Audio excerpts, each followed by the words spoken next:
at the end of the last round, he sort of looked a little bit despondent. Here, I'll explain to you what's going on. I hate that keeps popping up. Sheer exhaustion, I felt. And then in the corner, his coach was saying, "You okay? All right, you all right?" And he didn't really respond. And then he sat there, he sat on that stool, and he looked a sorry figure. So here, let's talk for a little bit. Let me tell you what I'm doing. It's Friday night, as you can see, 8:16 p.m. No, Steve Urkel shows that Family Matters. No Perfect Strangers with Balky. No Full House. We're sitting here watching some Terry Flanagan versus, who is this guy? Jonas Segu of Tanzania. Isn't that where Julius Ndongo is from? No, that's Nambia. TstreeT Controversy. This is TstreeT Controversy Live. We're back in the swing of things. I'm going to keep, like I used to back in the day, I'm going to keep telling y'all the same shit over and over and over again, even though I'm predicting about 500 to 700 views for this video overall. Because, people not really covering these little Terry Flanagan fights. But he is a former world champion. And I work in boxing, and this is my job. So he is only 30 years old, surprisingly, right? 34-2 with 14 KOs. Remember, he's got some pretty solid wins under his belt with Peter Petrov. For some reason, don't ask me, I've always been a huge fan of his. The colorful Orlando Cruz, pun intended. Derry Matthews, when he was still, he had still a little something left. Jose Sabeda. Diego Magdaleno. Nate Campbell. Ew, I think I covered that years ago too on the other channel. Gary Sykes. So this was an ESPN Plus card. ESPN has been really getting it in with these tonight. He was revved up, ready to midday go, cards. And, so I'm covering this whole card. Of it now with Terry. As weird as it may seem, even though it's the main event. 25 seconds of round number 5. Declaring your winner by referee. I may not cover the Jazz Dickens fight. Crazy. He did win.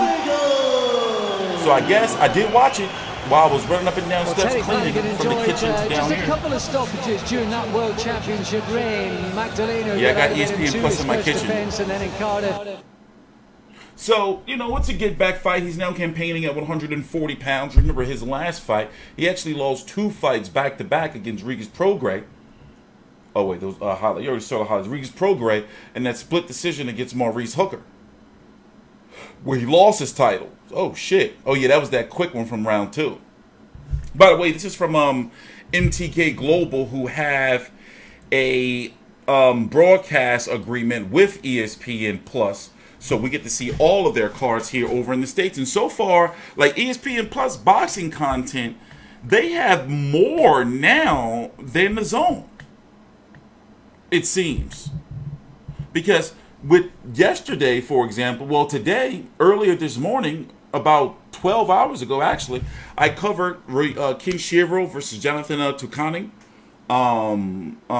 Rob Brandt losing his title in a rematch against Ryoto Murata. Tomorrow they're going to be on all day with that BT Sport card, which I'm going to do a weigh-in results. It's a busy night. It's a busy night. It's a busy day tomorrow. Today is July the 13th. Oh, here we are. Post-fight interview. Bam. Please subscribe. But yeah, it's time now to 30-year-old time now for me to get busy, active and back to title level. I want to become a world champion again, back at lightweight where I belong. You must have thought you were going to have an early night after that spectacular left hand in the opener. Yeah, it was a good shot, but I probably jumped in. I probably should have just peppered him a bit more and stuck to my boxing. But where's he ranked? Yeah, that round went, and then I just looking for the counters. He was awkward, big swinger, so didn't want to get caught with anything too daft. I was a bit cautious, and then probably could have stepped up a round or 2 earlier, but when I did, I got him out. You look really sharp in there, considering you've been out for a bit, and of course you had 14 months out before you fought Maurice Hooker as well. How easy, because you were so strong at lightweight previously, how easy is it going to get for that last 4 pounds to get down to 135? Listen, it's not even that bad. I made that this last week come fair, saying to Steve, so we probably could have done lightweight for this one. I want to box at lightweight next. He's saying he he wants me to have probably one at 9-12 and then lightweight, but I know I'll get back to lightweight and be back to my best. What? No point in doing it inevitable, I want to get back to title level. I want meaningful fights. He wants me to have a couple more, but I want to get back in there. Do he know who at 135? Against the best and become a 2-time world champion. And so, Steve, let's bring you in. Who's Say going to his get name. their way in this little mini battle over the next 6 months? It's just that he's not been active, everybody knows, for the last like 3 years really, so we decided if we're going to do lightweight, we're not going to jump straight back to it. He probably is ready, but when you go in them world title fight, the big occasions, if he has 3 fights now before Christmas, and then say maybe February, March, he goes into a world title fight, I know he'll be going into it more confident than he ever has been. So that's the reason we're doing it, for when we get to that big night, these 3 fights that we're going to have, well, one's gone tonight, we've got another 2. So when we get into that big world title fight again, then he's going to be ready and he'll be taking it. He got big balls. You sort of back running instead of on the bike. The little sort of tiny niggles that have maybe just sort of dogged you over the last year or so, is that all ancient news? I don't think I've ever gone into a fight 100% fair. I think every boxer's the same. You got to work around stuff, and yeah, everything's gone well. Camp went well. We worked around certain stuff, but yeah, you got to remember as well. My last 9 fights have been 12-round fights. So defended a world title 5 times, and then stepped up and fought 2 world-class operators. So yeah, Steve wants me to have these fights now, get back to my best. I feel like I am. I feel like I'm there. I'm in my prime now. I feel like I'll go and win a world title tomorrow. Looking at some of the lightweights that are campaigning at lightweight now, I see myself as right up there with them and beating some of them.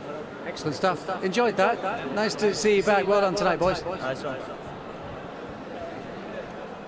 Maybe just sort of I don't know. I don't. You know, he's saying he's going to go back down to 135. They're going to fight one more fight, as you heard him. One more fight or so at 140, you know, and slowly come back down. I guess, you know, maybe at like, you know, see if they can make like 138 or some shit, or 137, and then the 135, bro. I mean, yeah, good fights for him, but to pursue a championship, remember, Loma's at his cap in weight. 140, I think that's just too. I think he's going to reign at 135. I mean, big balls to him. Hey, big balls. You know, big balls to him. If he wants to go out there and he wants to, you know, go fight Loma, more power to him. You know, because right now, I love his resume. You know, for only 30 years old, I'm not even going to lie. Even with the 2 losses, just look at the resume, you know, which is the reason why I'm covering this fight. Big up to Terry Flanagan. I'm TstreeT Controversy. This is TstreeT Controversy Live with FightView360.com. On with the rest of the card I go.